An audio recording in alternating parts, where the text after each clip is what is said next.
Vijayadashmi, more commonly known as Dussehra, is celebrated every year at the end of Durga Puja and Navratri. Vijayadashmi is observed for different reasons and celebrated differently in various parts of India and Nepal. In our previous video, we showed that Vijayadashmi marks the end of Durga Puja, commemorating goddess Durga's victory against Mahishasur to restore and protect Dharma. But it also marks the day when Ram is regarded to have slain the Rakshas king Raavan, who had abducted Ram's wife Sita. Raavan, one of the most powerful and complex figures in Hindu scriptures, was born to Vishrava, a learned Brahmin, and Kaikasi, a Rakshasi known for her dark nature. Ravan's birth was marked by ominous signs. Some say that he was born with 10 heads and 20 arms, a form so dreadful that even the sky rained blood. This was a sign of the turbulent life and destructive path that lay ahead of this child, who was initially named as Dashagriva, meaning 10 necks. Later, he would become known as Raavan, which translates to he who roars. As Raavan grew, his ambition and thirst for power became evident. Determined to become invincible, he sought the blessings of Lord Brahma. For 10,000 years, Raavan fasted and prayed, sacrificing one of his heads every 1,000 years. His devotion was so intense that just as he was about to sacrifice his final head, Brahma appeared before him, granting him a boon. Raavan asked for the protection from various divine beings, such as Devas and Danavas, but in his arrogance, he omitted humans, considering them insignificant. Brahma granted his wish, restoring Raavan's head and giving him a pot of immortal nectar, which he hid in his navel, thus making him nearly indestructible. Raavan's brother Vibhishan and Kumbhakarna also sought boons from the gods. Vibhishan, though a Rakshas, was devoted to Dharma and asked to always uphold righteousness. Brahma granted his wish, making him a stark contrast to his brother. Kumbhakarna, however, was a giant with a monstrous appetite. This blessing caused apprehension among the Devas, who feared the implications if Kumbhakarna were to receive a similar boon. When he asked for the boon, the goddess Saraswati tied his tongue. Instead of seeking the throne of Indra or Indrasana, Kumbhakarna asked to receive Nidrasana. At the request of Raavan, Brahma agreed to commute the curse to allow the Rakshas to sleep for 6 months and wake up one day to wreak havoc. Raavan's journey of conquest and misdeeds continued as he sought to challenge the greatest of the gods, Shiva. According to the Uttarkand, as depicted in the Holy Ramayana, once to show the might of the demons and prove a point, Raavan once decided to shake and uncap the sacred Kailash mountain, the heavenly abode of Lord Shiva. Once Raavan, after a victory war, was trying to fly over the picturesque Kailash Mansarovar region and was startled by the immense natural beauty of the place. He wanted to fly over Mount Kailash. However, his Pushpak Viman was unable to fly over Kailash, and this was very disharmonious with Raavan to be unable to explore over the region. Soon, Nandi, the bull and the official Vahan of Lord Shiva, confronted Raavan that Kailash Mansarovar and the holy mountain region are restricted and he can't fly over the mountain as Lord Shiva and Parvati are sitting atop the mountain and are not to be disturbed by anyone. This made Raavan extremely furious and impatient. He made a mockery of the belief of Nandi and said that he doesn't care and made fun of Nandi, to which Nandi cursed Raavan that one day he will meet his ill fate and will be hunted down by monkeys and apes who will destroy him and his kingdom. However, Raavan didn't pay heed to Nandi's caution and went ahead to uproot Mount Kailash. Raavan, with all his might and using all his 20 hands, put them under the base of Kailash, which was also known as Sumeru Parbat in the holy scriptures of Ramayana, and tried to shake the Kailash mountain. Goddess Parvati was the first one to realize that the mountains were trembling and complained to Lord Shiva about the same. Shiva smiled as he was already aware of the act of Raavan and his menace. Lord Shiva very calmly pressed the mountain with his toe to keep the mountain rooted and thus trapping Raavan beneath the Mount Kailash. Raavan pleaded and cried in grief to let him go and also prayed Lord Shiva and sang hymns in praise of Lord Shiva to save him. Shiva, in turn, was pleased and let him go and granted him a wish as well to get hold of a very powerful weapon, the invincible Pashupatastra. Ravan's screams of agony were so powerful that they earned him Shiva's admiration, leading to his new name, Raavan, meaning the one who roars. Raavan became a devoted follower of Shiva ever since, and in his dedication, crafted a veena using one of his heads and arms, stringing it with his own entrails. Impressed by Ravan's devotion, Shiva later also granted him the indestructible sword Chandrahas. Shiva offered Ravan another reward. "Tell me what you want," Shiva said. "I want her," said Ravan, pointing to the beautiful woman standing beside Shiva. She was Devi Parvati, Shiva's wife, but Ravan did not know that. He only knew that she was beautiful and that he wanted her. Shiva had to grant his wish, but Parvati found a way out. She grabbed a frog and went to see Brahma. "Make this frog into a double of me," she said. Brahma did so, and that was the woman Ravan took to Lanka. This was Mandodari, Ravan's chief wife. Ravan's insatiable desire for power and women continued to drive his actions. Ravan's misdeeds were not limited to the divine. His conquests extended to battles with mighty kings and gods. In one such battle, Ravan's son Meghnad captured Indra, the king of the Devas. In exchange for Indra's release, Brahma offered Meghnad a boon, and though immortality was beyond his reach, Brahma granted him invincible weapons, further bolstering Ravan's already formidable army. Meghnad set Indra free.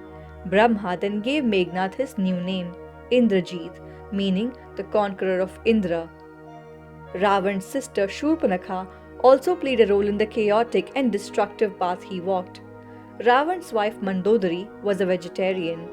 His Shurpanakha, however, was a carnivore. One day Shurpanakha commanded Mandodari to serve meat for dinner, and Mandodari refused. Shurpanakha was furious at Mandodari and at Ravan too. When Mandodari refused, a furious Shurpanakha ordered her husband, Vidyutjiva, to swallow Ravan as a whole. Trapped inside his brother-in-law's stomach, Ravan pleaded for help, promising Shurpanakha that her son would be his heir and that he would find her a new husband. Shurpanakha agreed and carved open her husband's stomach to rescue Ravan. Vidyutjiva died, and Shurpanakha forever blamed Ravan for his death. Ravan's ambition knew no bounds. Ravan's father, Vishrava, was a Brahmin. His grandfather was Pulatsya, the mind-born son of Brahma. Vishrava had another wife, and with her another son, named Vaishravana, the stepbrother of Ravan. Vaishravana practiced austerities for thousands years, living on water, then air, and then nothing. Brahma offered him a boon. "Make me the guardian of the world," Vaishravana asked. "You will guard the north. You will be Kuber, the lord of the Yakshas, protector of the wealth." Kuber lived in Lanka, the golden city. The Rakshasas had lived there long ago, but the Devas had driven them away. Ravan's maternal grandfather Sumali encouraged him to reclaim the golden city of Lanka, which had been taken by the Devas. Ravan, with the support of his general Prahasta, demanded the city from his half-brother Kuber, who surprisingly yielded the city without a fight. This victory only fueled Ravan's ego, leading him to wage a war against the Devas themselves. He even sought to conquer Yama, the god of death, engaging in a fierce battle that lasted 7 days. It was only Brahma's intervention that saved Ravan, as Yama was forbidden from killing the one who had received Brahma's blessings. Ravan's disregard for the divine order was evident in his cruel treatment of the priests and Devas. In one instance, he interrupted a sacrifice being performed by King Maruta. There were many priests in attendance, along with the Devas like Indra, Yama, Kuber, and Varun. Ravan showed up, and the terrified gods disguised themselves as animals. Indra became a peacock, Yama a crow, Kuber a lizard, and Varun a swan. Ravan then challenged Marut to a fight, but the priests advised the king to surrender. Kuber, appalled by Ravan's actions, sent a message urging him to change his ways. Enraged by the criticism, Ravan launched an attack on Kuber's home in the Himalayas. Kuber rallied his Yaksha soldiers to defend their mountain home from Ravan's attack.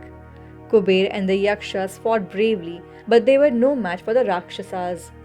Soon the battlefield was littered with Yaksha corpses lying in the river of blood that streamed bright red in the snow. The surviving Yakshas all fled, and Kuber alone confronted Ravan on the battlefield. The half-brothers fought until Kuber fell, wounded but not dead. Ravan then stole Kuber's flying chariot and returned triumphant to Lanka. Ravan's lustful nature led him to commit unspeakable acts. One night he encountered the beautiful Apsara Rambha and grabbed her. Despite her protests and reminder of their familial ties, that her husband Nalakubara was the son of Kuber, which made him his nephew, Ravan was like a father-in-law to her. But Ravan knew no shame and he brutally raped Rambha. When Rambha told Nalakubara what Ravan had done, he cursed his uncle that if Ravan ever touched another woman against her will, his head would split into 1,000 pieces. This curse would later play a crucial role in his downfall. Ravan's cruelty extended to Vedavati. Vedavati was a woman who had vowed to marry no one as she had dedicated herself to Lord Vishnu. Ravan encountered her while she was practicing her austerities. When she refused his advances, Ravan attempted to force her, but Vedavati, in a final act of defiance, threw herself to flames and cursed him before ending her life. She would later be born as Sita, the cause of Ravan's ultimate demise. Ravan's arrogance led him to challenge even the greatest warriors. Ravan was sacrificing to Shiva on a river bank, singing and dancing in Shiva's honor. Meanwhile, Kartavirya, a 1,000-armed king of the Hayayas, was relaxing in the river with his wives. As Kartavirya splashed, the water rose and the flood carried away Ravan's offerings. Enraged, Ravan fought with Kartavirya in a ferocious battle. Finally, Kartavirya knocked Ravan to the ground, and the Devas, watching from the heavens, rejoiced. Ravan's grandfather Pulatsya pleaded with Kartavirya to let Ravan go. Out of respect for the great Rishi, who was the mind-born son of Brahma, Kartavirya agreed to release Ravan. Ravan was strong, but there is always someone stronger. He also attempted to fight Vali, the monkey king, only to be captured and humiliated. Vali, however, spared Ravan, offering his friendship instead. Ravan's relentless pursuit of power brought him to the gates of Ayodhya, where he faced King Anaranya, an ancestor of Ram. Ravan defeated the kings of the earth, one after another. He then marched to Ayodhya, where Anaranya was the king. King Anaranya led his army into the battle, but Ravan incinerated them in a blast of fire, leaving only Anaranya alive. Anaranya fought on, firing hundreds of arrows at Ravan, but Ravan's armor repelled them all. Ravan then struck Anaranya on the head, knocking him to the ground. As he lay dying, Anaranya cursed the Rakshas king, an avenger will arise from Ayodhya. Thus, Anaranya's son Khatvanga had a son, Dilip. His son was Raghu, whose son Aja had a son named Dashrath. This prophecy would come true in the form of Ram, the son of Dashrath, who would ultimately bring an end to Ravan's reign of terror. Throughout his life, Ravan's actions were driven by an insatiable hunger for power and control. His misdeeds, from his conquests and battles to his brutal treatment of women and defiance of the gods, ultimately led to his downfall. Ravan's story serves as a powerful reminder of the consequences of unchecked ambition and the inevitable downfall of those who stray away from the path of righteousness.